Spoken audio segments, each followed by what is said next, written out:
Živijo, jaz sem Jasna in študiram farmacijo na fakulteti za farmacijo, kjer imamo drugače dva druga programa, to sta kozmetologija pa laboratorijska biomedicina.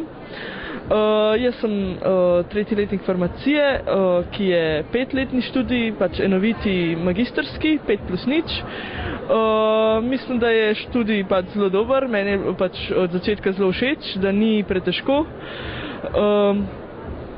So zanimivi predmeti.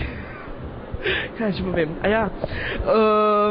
Možnosti zaposlitve so tudi zelo dobre, pač farmacevte dosti iščejo posod, lahko se zaposliš v lekarni ali v industriji, torej tudi lekarne, tudi bolnišnične lekarne ali pa predstavništva različnih tujih farmacevtskih podjetij ali pa kakšne vladne službe.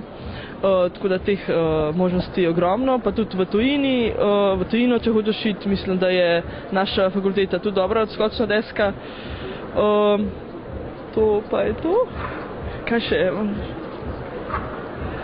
Na fakulteti smo tudi drugače študente zelo aktivni, imamo društvo študentov farmacije, ki je zelo aktivno, imamo veliko obštudijskih dejavnosti, se sami angažiramo za kakšne dodatne programe, kjer bi lahko študenti izvedeli lahko še več o tem, kar se ne učimo na fakulteti, in pa se pač imamo izmenjave s tujimi študenti, tako da tudi že vnaprej imamo dosti teh poznanstev in vez, ki bi nam lahko pomagale v prihodnosti.